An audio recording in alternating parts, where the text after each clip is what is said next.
Oh, I forgot that my phone is messed up. And John Dock is here already.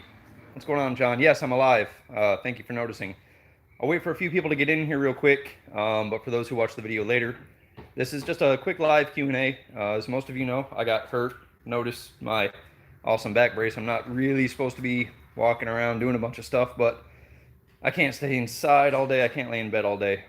But I have been working. Howdy, cripple. Thanks. I have been working up at RPM. Back on 8-hour days. I try not to do a lot, which is hard for me because I'm a busybody. I like staying busy. I like doing stuff.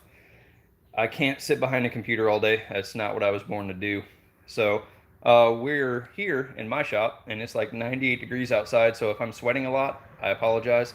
But just wanted to have a quick little live Q&A. If you guys have any questions, be sure and ask. So let's get started. How's the Buick doing? The Buick's fine. I haven't done anything with it. The last video where I took my mom for a ride and actually she drove it was the last time the car has seen daylight. It's currently in the other garage. Hang on. John, I can't switch. I can't switch to landscape. Oh, I can. Can I? No, I can't. Dang. Anyway, the Buick's still in the garage. I haven't done much with it. Like I said, been stuck in this back brace and it's kind of killing me. You need a blueprint from the Regal. If you go back in the channel a little ways, there is a video where I talk about everything that is done to the Regal. The plans for the Packard. I'm working on it. Let me turn the camera around, I'll show you. And hi, truck guy Joe. So as you can see, I already have one rocker panel replaced, and that's about as far as I got before I got hurt. So the plans following are to do the rest of the rocker panels and then get it running better. So it already runs, but I want to put an electric fuel pump on it, a new fuel system, and rewire the car so that it's drivable and I can actually take it down the road. The Tahoe, it's still here. I've actually been daily driving it. So for those of you who follow me on Instagram or maybe Facebook, my mom's been in town, so she's been driving the Malibu. So just been dailying the Tahoe, and it's doing quite well. I'll turn back this way and see if I can set the camera up on something so I don't have to hold it because my shoulders are killing me. Let's see what I can do here. Can I set it here?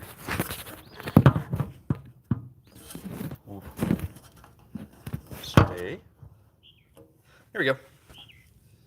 Brother, have a seat. I can't. I stand up all day. I mean, it's what I've been doing for years and years and years, working on my feet. It actually hurts me more to sit down wearing the back brace because it makes me stand up perfectly straight. So, yeah. Wait, I've been out of pocket for a while. What happened with you?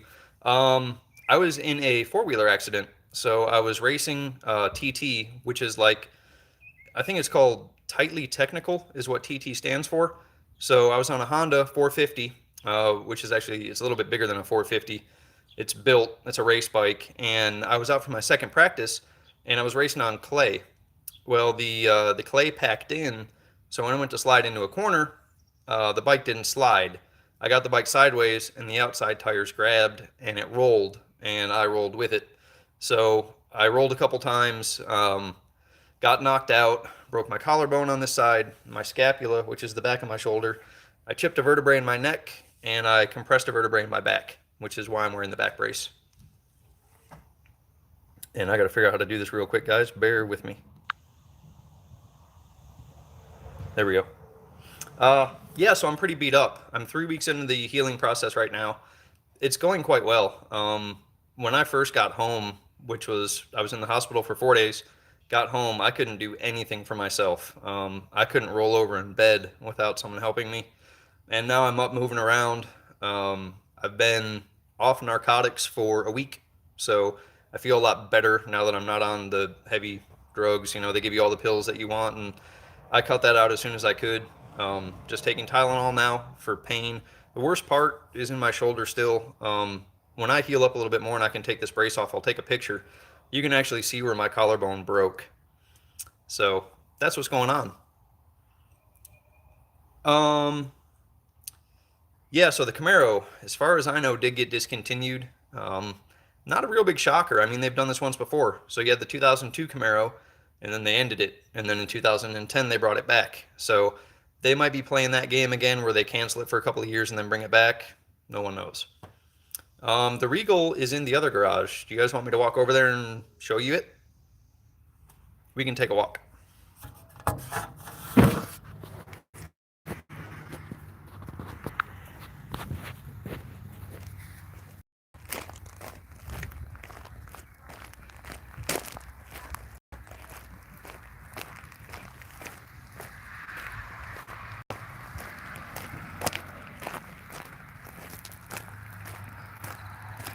There it is. So that's where the Buick lives.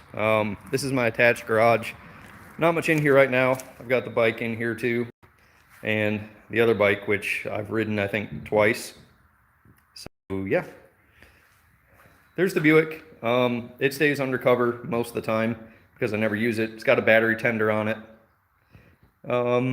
I should drive it more, but the weather in North Carolina has been bad. It's been really hot, and if it's not hot, it's raining. So unfortunately, being broke up like I am, I can't ride that. I could drive that, but if you guys didn't notice, I'm sweating really bad. I'm just standing outside. It is stupid hot. Hey, my dad's in here live. Hi, Dad. I'm sending Mom home tomorrow. Be sure you pick her up from the airport. Future plans to come with what? So right now, I mean, everything I have is pretty much together. The only thing I'm really working on is the Packard. And for those of you who haven't seen, these are the two Packards, the parts cars, I guess you would call them. So this is a 1954 four-door. And then I have a 1951 two-door. So this car is actually worth a little bit of money, so I've been told. This one isn't worth anything. It is rotten beyond repair. So you can see here there's nothing left where the roof attaches to the quarter. The floors are blown out of it. Not much left on the inside either.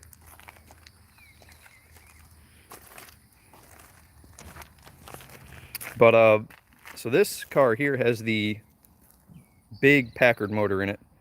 So it's a 327 cubic inch flathead straight 8, but it's an 8-bolt main. That car has a 5-bolt main in it. And the car in the garage is supposed to have an 8-bolt main, but nobody knows.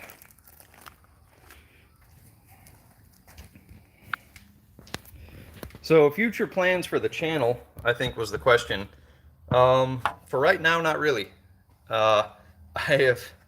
I've got to get through this before I do anything else crazy. Of course, being broken up like this, up at RPM, we are way behind schedule because Jeff had to go do something stupid and wreck a four-wheeler. So I need to get caught up on stuff before I open up any new can of worms. But the Packard, as soon as I'm able, I want to get back working on that.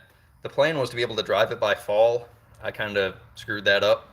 So if I can have it moving under its own power with all the body, or I should say sheet metal work done, I'll be happy. Let's drag the Buick against a Hellcat Red Eye. I will definitely lose. I guarantee it. What's wrong with Corona Light? I see no problem with Corona Light. This is my first one all week. So, what day is today? Tuesday? I guess that's good, right? Trying to think what else to talk to you guys about. For those of you who watch the channel a lot and who are in here with me live, the amount of support that I've had since my accident, I really, really appreciate. All the thumbs up, all the well wishes, all the prayers. It's really helping me out. Like I said, I'm recovering a lot faster than I thought I would. So for the broken bones in my shoulder, they said 6 weeks to recover, and I'm supposed to be in the back brace for 6 weeks. I do wear this all day. I don't wear it when I sleep anymore. Everything in my x-rays that I had on my 3-week checkup looked really good. So moving forward, I should be in pretty good shape, and I hope by 6 weeks I'm mobile enough to actually work again. I appreciate you saying the Buick's nasty. The Buick is nasty. The problem is it isn't meant for drag racing. Um, if things work out the way that I want them to, I'm gonna get a weld wheel set up for it, a different rear end, and maybe take it to the track and see what I can do. But with the transmission that's in it, it won't last very long at all. So maybe swap over to a 400. I'm not gonna be like John and do a power glide in all the things, but I might put a 400 in it. 4L80 is kind of out of the question because the tunnel is so tight, but I know a 400 or a 350 will fit, so that might happen. Take my time and heal. That's really hard for me to do, but I do appreciate it. The new 2020 Shelby GT50 is absolutely awesome. I'm a Chevy guy, y'all know that, but Ford's designs are out of control. I really do like the new Mustang. Would I ever own one? Probably not. Mainly because I like to modify everything that I own. So the Ford's a little bit harder to modify than the Chevys. Chevys, we got those figured out. So until they make it much, much harder for us to do, we're going to keep modifying them, keep making them faster. If I was to buy a new Ford, it would remain stock.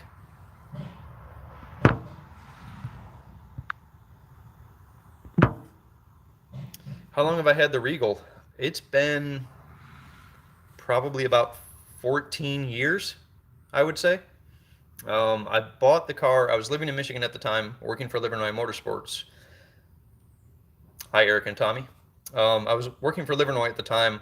I drove from Michigan to New Jersey to buy a rust-free Regal. When I got there, the doors were rotted out, the quarters were okay, and the frame was okay. I ended up buying the car for cheaper than what the guy wanted to sell it to me for because it did have rust on it. So I spent about a year. I took the body off the frame, fixed it all up, notched the frame, reinforced the frame, put it back together, and now, I mean, it is what it is today. So it's not perfect. It's definitely a driver quality car, I guess you could say. The paint's not perfect. Under the hood's not perfect. The interior's not perfect. But it's a fun car. I really do enjoy it. And yeah, so about 14 years I think I've had that car.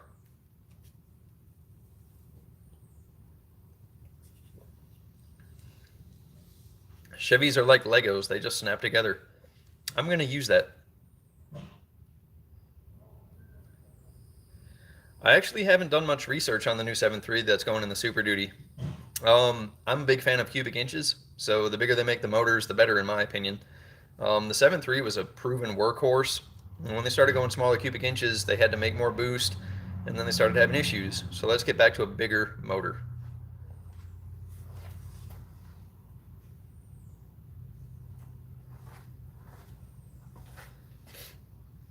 Corona is building the wall. You're right.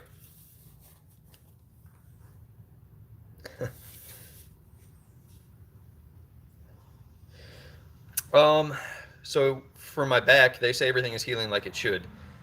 I don't know much about my back or my spine or anything. I don't know much about the human body at all. But apparently everything is healing like it should, and I should be back to 100% normal as far as my back goes. My shoulder, they said I'm going to lose 10% of movement this way, so this is my good shoulder. This arm, I can barely lift right now. It's so painful, but 10% loss here. Hopefully I have 100% movement in my back when they're done. And Eric, the Trump flag is right over there. So I'm going to wrap this up in the next couple minutes. If you guys have any more questions, fire them out to me real quick and I'll try to answer them.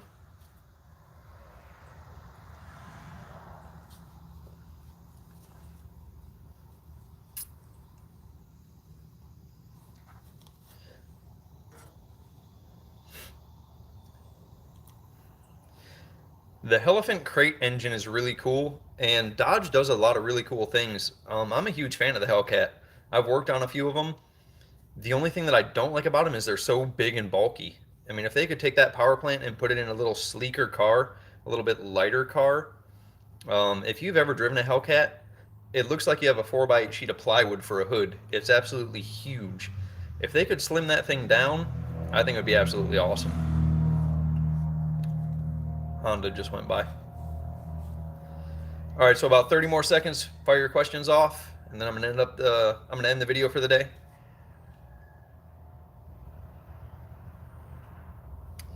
I appreciate it, Steve. Thank you. And thanks, Tommy. I'll get Mom to the airport safe tomorrow. Will we see a you and John Doc collab? I really hope so. John and I talk about this all the time. He's got projects he's working on that he wants me to be a part of, and I try to go and support him at the track whenever I can. We're both stupid busy, and that's what kind of puts a damper on it. So John and I still talk. John and I still are friends. So I was supposed to go to Streetcar Takeover in Charlotte, and I didn't make it. But yeah, you'll see John and I in a video together soon, I hope. If you're talking about the... Thanks, DJ. I appreciate it.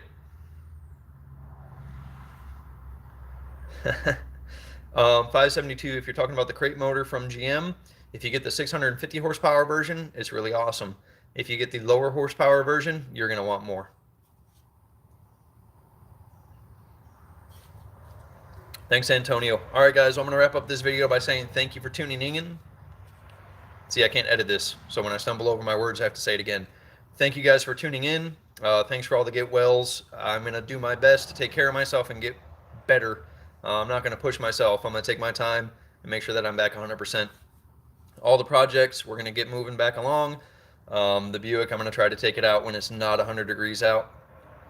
Have a good night, Dad.